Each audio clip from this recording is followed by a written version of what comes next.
"Ma'am, I need you to step back. That's not your dog." The officer's voice was firm, but it trembled slightly, like he didn't trust what he was seeing either. The woman in the denim coat paused mid-step, her hand hovering just inches from the animal's matted fur.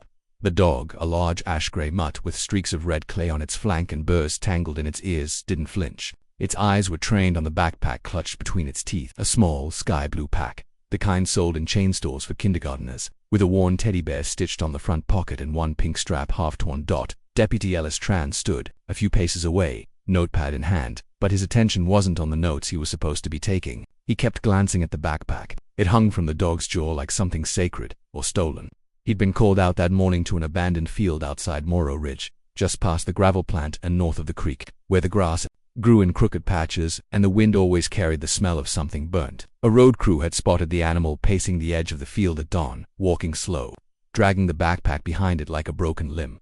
Now it sat on its haunches, beside the patrol car, chest rising and falling with a quiet steadiness that unsettled Ellis. Dogs didn't behave this way. Not strays. Not with that look. Not with that object. "I'll call animal control," said his partner Molly Kane, already pulling her phone from her vest. But she was watching the dog too, her voice quieter than usual. Ellis crouched slowly, letting his eyes meet the dog's. No growl, no tail wag, just stillness. "Where'd you get that, boy?" he murmured. The dog blinked once. Then it adjusted its weight slightly, not away from Ellis, but toward him, as if offering the backpack.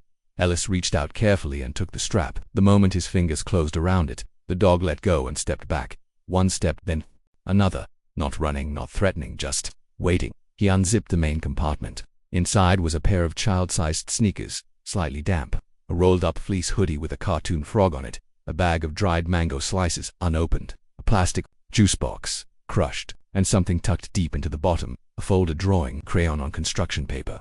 He slid it out and opened it with careful fingers, a child's sketch of a house, a stick figure with curly hair, and the words in uncertain block letters, "Me and Stormy." He stared at it for several seconds, his pulse starting to thump. There was no name, no address, no school ID in the bag, no medical info or label. But the way the dog had brought it, the way it sat now, alert and watching, not panicked, not feral, like it had a job and was waiting for someone to understand what it meant. "Stormy," Ellis whispered. Molly heard it. "What, the dog?" "I think that's its name." She frowned, folding her arms as the breeze picked up. "You think the dog belongs to a kid named Stormy?" "No, I think the kid called the dog Stormy." She looked at the drawing now, and something in her expression changed. The hard, practiced composure of a cop softened for just a moment. Then she looked back at the field, beyond the tall grass, toward the thin woods in the distance. "No missing kids reported?" Ellis asked, already knowing the answer. "Nothing," she said, voice low. "Not in this county. Not in any of the surrounding 3 either. No Amber Alerts, no foster escapees, no local cases matching any of this." They were both silent for a moment. The wind moved the grass in waves. Stormy lay down finally, paws crossed neatly in front of him, eyes never leaving them. Then Molly said, almost absently, "He brought it here on purpose." Ellis looked at her. "What? This isn't some dog wandering around and happening on trash. He carried that thing, held onto it, dragged it here from wherever he was, all the way to the road, all the way until someone found him." Ellis stood slowly. "So he wants to be found, or wants us to follow?" The dog stood again. Just one motion, smooth and ready. Then he turned his body back toward the field and began walking, not running, not confused, just walking, straight into the tall grass. Without once looking back, Ellis glanced at Molly. "I'll get the flashlight," she said. The patrol car door clicked shut behind them as they stepped into the field, not chasing, not shouting, just moving, one step at a time, following a dog with a child's backpack and no child. And far ahead, through the golden haze of early morning, the brush opened wider into silence. The grass swallowed their legs up to the knees. Dew clung to their boots and pant legs, soaking in quick and cold. Ellis kept his eyes on Stormy's tail, low and steady as the dog moved through the field like he'd walked the path a dozen times. Maybe he hadn't. Maybe this wasn't the first time he'd brought someone here. They passed an old fence post half buried in thistle, then a sagging patch of wire strung uselessly between trees. Beyond that, the air shifted, denser, quieter. The sounds of the road disappeared behind them like a door slowly shutting. Even the birds kept their distance. Molly swore, under her breath, "I don't like this." Ellis glanced at her. "The field, no. Him." She gestured to Stormy. "That dog is too calm to ... dog sure. Like he knows where he's going, and we don't." Ellis didn't argue because she was right.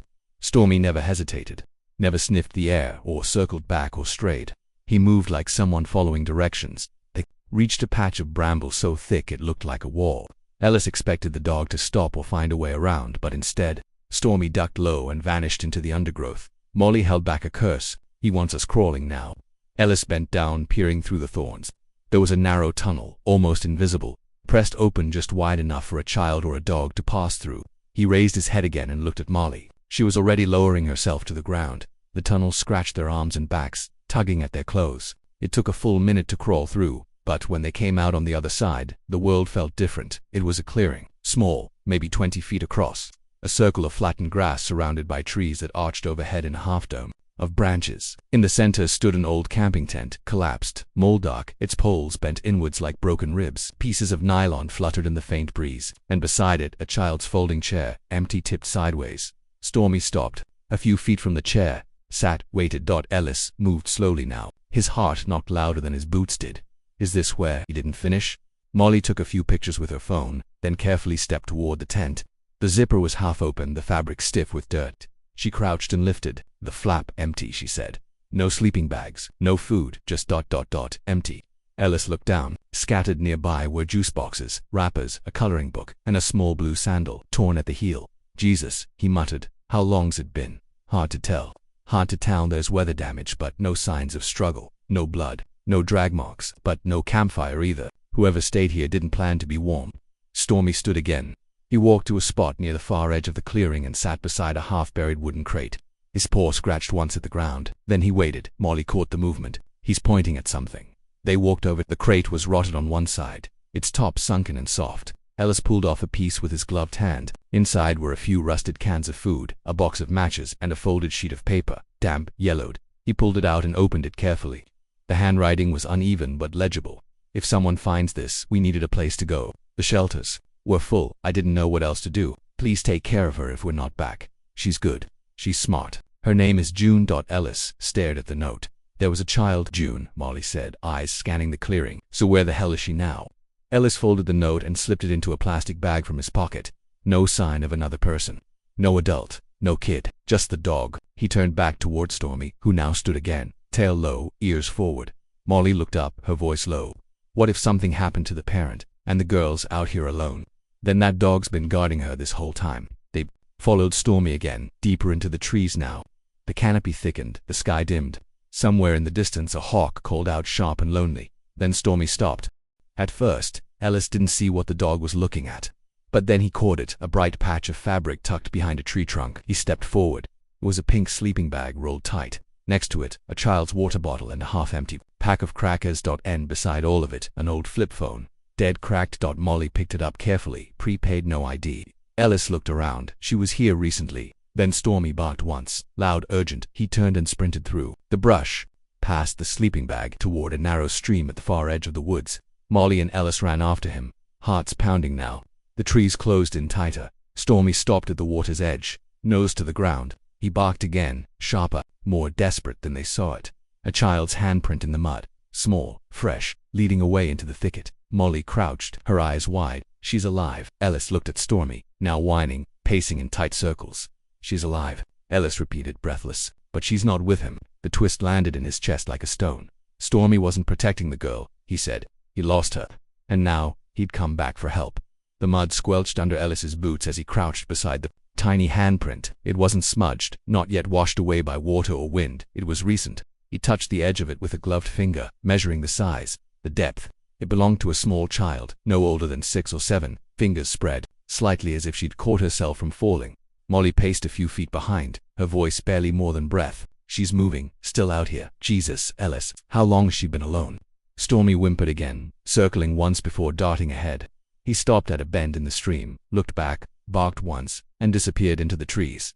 Go, Ellis snapped. Stay on him. They followed fast now, hearts thudding with each step, branches clawing at their jackets. The forest thickened, the air tightening. Everything felt heavier. The canopy swallowed most of the afternoon light, and time lost its grip. It could have been morning or dusk. Ellis could barely hear Molly's breathing behind him over the sound of Stormy's paws crashing ahead. Then the dog stopped, dead still, his body low, ears back, nose pointed toward something just out of view. Ellis slowed. The smell hit him first, faint, but sharp, metallic. Wrong. He raised his hand to signal Molly, then stepped forward. The clearing they entered wasn't natural. It looked like something had broken through snapped saplings, torn vines, a deep gash in the earth where something large had passed. In the center was a twisted metal shape, a wrecked bicycle, bent almost in half, its front wheel jammed sideways, into the soil, but no child. No movement. Molly circled to the other side. Ellis over here. He joined her quickly. What she pointed to made his stomach tighten. A jacket, bright purple. Tiny, it lay draped over a patch of fern, half soaked, but clean. No tears, no blood. She left it, Molly whispered. She's still moving. She's not hurt, at least. Not badly. But Ellis wasn't so sure. The placement felt deliberate, folded, not dropped, like it was meant to be seen. A sign. Stormy, he said sharply. Where is she? The dog's ears perked. He turned toward the northeast edge of the clearing and took off again, slower this time, cautious. They followed in silence now, too afraid to speak. Every snap of a twig felt amplified. Every shadow threatened meaning. Ellis didn't realize. He was clenching the note from the crate in his pocket until his knuckles ached. Please take care of her if we're not back. Who had written it? A mother? A father? Someone fleeing something worse than homelessness? Stormy stopped again, this time at a small rock ledge. It sloped downward into a narrow ravine, and the trees thinned above. A dried-up creek bed carved a path through the undergrowth, and at the bottom, almost hidden by the rocks, was movement. Ellis's breath caught. It was a child. She sat cross-legged in the dirt, knees tucked under her chin, her face turned slightly away. Her clothes were muddy, her shoes soaked through, but she was awake, blinking, watching something ahead of her, and next to her, not 5 feet away, was a woman. No movement, no sound. The body was curled slightly. Back to them, one arm stretched out like it had been reaching for something, the other tucked under the girl's blanket. Molly's hand went to her mouth. Ellis felt himself moving before he could think, sliding down the embankment, boots scraping stone. Stormy bolted ahead and reached the girl first, nudging her gently, with his nose. She didn't flinch, just turned and placed one small hand on his head. Ellis crouched beside her. June, she blinked. Stormy came back, his voice caught in his throat. Yeah, he found us. She nodded, as if that was always the plan. Behind them, Molly had reached the woman's body. She knelt carefully, checking for a pulse, tilting the head slightly.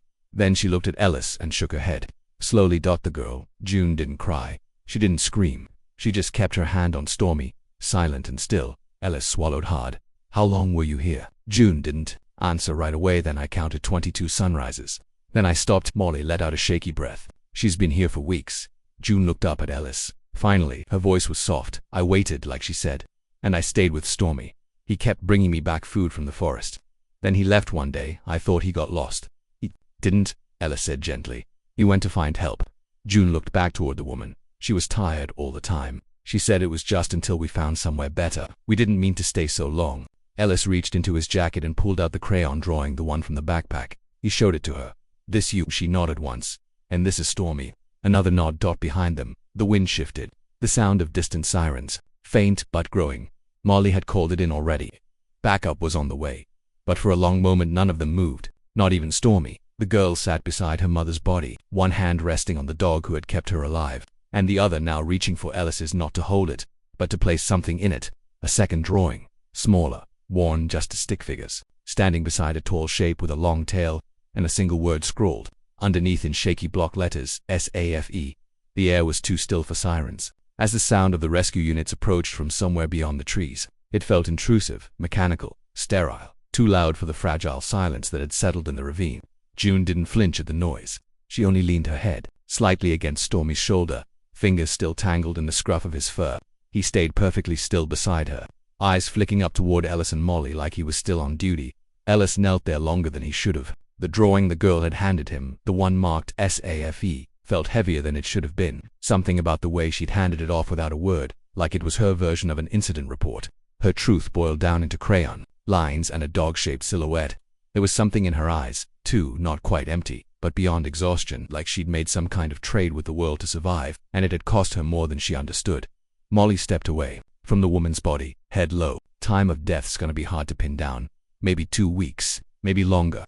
Ellis didn't respond. She crouched beside him, lowering her voice. You okay? No, he said, but I'm with you. Molly gave a short nod. She understood. There were some scenes you could brace for. Drunk crashes, domestic calls gone bad, even the horror of discovering a body. But this wasn't a crime scene. It was a grave, a hiding place, a quiet corner of the world where someone had run out of options and time, and still tried to give their child a last scrap of safety. And it had worked. Somehow it had worked. They wrapped the woman's body with a tarp while they waited for search and rescue to arrive. June didn't look again. Stormy stayed by her side like a soldier who'd already chosen his post. Ellis knew the questions would come later from reporters, from child services, from whatever layers of government. We still cared enough to investigate what drove a woman and her daughter into hiding. But the real questions wouldn't be the ones in files or interviews. They'd be the ones June would carry.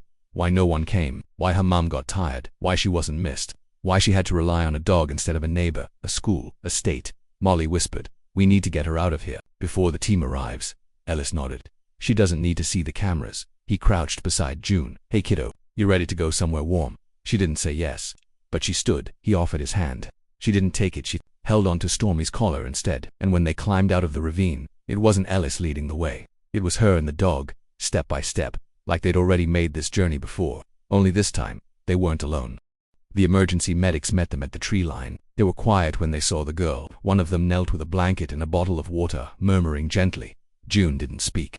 She let them check her vitals, let them shine lights in her eyes, test her grip. Her silence wasn't shock. It was self-preservation. Ellis stepped aside with Molly while the EMTs worked. Stormy stood off to the side, watching everything. "What happens now?" she asked. Ellis folded his arms. "Social services will get involved. She'll go into care, pending family tracing. There'll be interviews, paperwork, trauma assessments." Molly glanced back toward the girl, and him. Stormy. Ellis exhaled. "Depends. Technically, no ownership, no collar.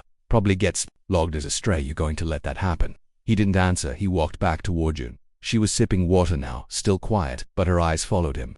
She tilted her head like she could already hear the question forming in his chest. He crouched again.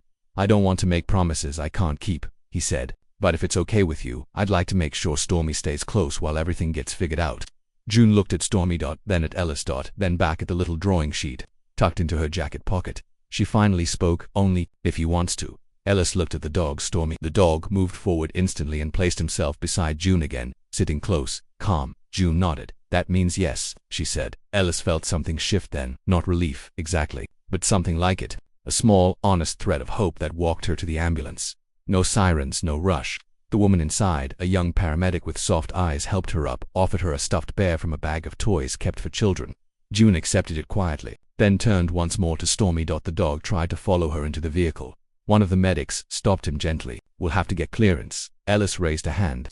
"I'll vouch, he rides with her." There was no protest. The door closed softly behind them, and just like that, the forest fell quiet again. Later that night, as Ellis sat on the hood of the cruiser beneath the stars, Molly returned from her call with headquarters. She had a thermos of gas station coffee and a file folder under her arm. Her name was Teresa Lang, she said. Single mother, fell through the cracks about 7 months ago, lost her job, bounced between motels, no criminal record, no red flags, just ... vanished from the system. Ellis nodded slowly. "Anything on family?" "No one, local. The dad died 3 years ago. Everything after that was just ... quiet, until this." They sat in silence a long while. Finally Molly asked, "You still thinking about fostering?" Ellis didn't look at her. "Maybe," he said. "Not sure what the rules are for dogs like him though." She smiled faintly. "You know what that little girl did today?" He raised an eyebrow. "She trusted you, not because of your badge, because of how you looked at him. That dog was her entire world and you treated him like he mattered." Ellis watched the trees sway gently in the wind. Well, he said, he did. The sun had barely crested the hills when Ellis pulled into the parking lot behind the county building. The morning was soft, washed in pale gold, but it felt like the world was holding its breath. He cut the engine and sat for a moment, watching the rearview mirror where Stormy sat quietly in the back seat, head resting against the window. The dog hadn't barked once during the drive. He didn't whine or pace, just waited, always watching. Inside the building was already stirring, aides with clipboards, social workers juggling phones and files. It was a quiet chaos Ellis had come to know well. One that tried to operate like a system when really it was just people doing their best to patch the holes. At the front desk, they already knew his name. "Room 204, the receptionist said. "She's awake," he nodded, and Stormy a small smile. You know she wouldn't let him leave her side. He walked the hall slowly, heels echoing off the linoleum, hands tucked in his coat pockets. His badge was clipped to his belt, but he hadn't worn his uniform that day. It didn't feel right. He wasn't coming as law enforcement anymore. He was coming as someone who had made a quiet promise, not in words, but in the way he'd held out his hand, and the girl had trusted him not to let go. The door to room 204 was half open. A nurse stood just outside with a tablet, updating a chart. She looked up when she saw him. "She's doing better than anyone expected," she said. "No sign of infection, just mild dehydration and nutrient deficiency. She's quiet, but aware, no outbursts, no panic." Ellis gave a short nod, and mentally the nurse hesitated. Resilient, maybe, or just waiting. He stepped inside. June sat cross-legged on the hospital bed, one hand resting on Stormy's back. Her hair was brushed now, the smudges washed from her skin, and someone had found her a clean set of clothes, soft cotton and pale yellow, the kind that didn't draw too much attention. The crayon drawing Ellis had kept was taped to the side. Off the nightstand the word Saf still bold and unshaken. When she saw him, she didn't smile, but she lifted her chin slightly. She was still watching, still evaluating. "You came back," she said. "I told you I would." Stormy's tail tapped once against the sheets. Ellis walked closer, stopping at the edge of the bed. "How you holding up?" June shrugged. "They ask a lot of questions, but I don't always know the answers. You're not expected to." "Not yet." There was a long pause. "Then they said I might have to go to a foster place." He met her gaze. "Gently, that's true. But only if we can't find someone better." June looked down. Her fingers curled around Stormy's fur again, almost reflexively. "Does Stormy get to go too?" Ellis didn't answer right away. He reached into his coat and pulled out a small folder, thin, worn, marked with his own name. He held it out. "To her, this is a form," he said. "It says I'm asking to become your emergency placement just until things are sorted. If that happens, you'll stay with me. And he will too." She stared at it for a long time. "What if you change your mind?" "I don't," Ellis said. "Not about things like this." Stormy stood now, nudging June gently with his head. She leaned forward, pressing her face into the dog's neck. Ellis waited, not pushing. The room held its breath again. Then June whispered, "Okay." It wasn't loud, but it was final. He handed the folder to the nurse in the hall and signed the necessary boxers. There would still be court dates, interviews, background checks, but for now, the girl and her dog were going home with him. And in a world where things rarely tied up neatly, that was enough. 2 days later, Ellis opened the passenger door of his truck and watched as June climbed in, Stormy right behind her. She held the stuffed bear the paramedics had given her in one hand, and a new backpack, identical in color to the old one. Sky blue with a fresh zipper in the other dot. His house wasn't fancy. It sat at the edge of town, tucked between cedar trees and an old gravel road. The porch creaked and the windows fogged in the winter, but it was warm, safe. There were extra blankets in the closet, an old toy box in the attic from when his niece used to visit. He'd already moved it down. The first night, June didn't sleep right away. She sat curled in the armchair, eyes wide and watching the shadows on the wall. Ellis didn't say anything. He just sat across from her with a mug of tea and waited. Stormy curled beside her feet, occasionally lifting his head to check that she was still okay. Eventually, her eyes closed, not out of exhaustion but because for the first time in weeks there was nothing left to guard against. In the months that followed, June began to speak more, at first in single words, then questions. She asked where the birds went in winter, and why stars didn't fall. She learned to draw trees, animals, small houses with smoke curling from chimneys. Always, Stormy was in them. People in town heard the story in pieces: a girl who had survived in the woods, a dog that wouldn't leave her side, a deputy who decided he wasn't going to let them slip through the cracks. No one said it out loud, but something in the town changed after that. Teachers checked in more often, neighbors asked more questions, a quiet kind of awareness grew in places where there had once been silence. One evening, after a long walk through the edge of the forest, June handed Ellis another drawing. It was the same as before, to stick figures and a dog. But this one had a house behind them, a front porch, a tree, a small sun overhead. This time she didn't write safe. She didn't write safe, wrote home, and this time Ellis didn't have to ask what it meant.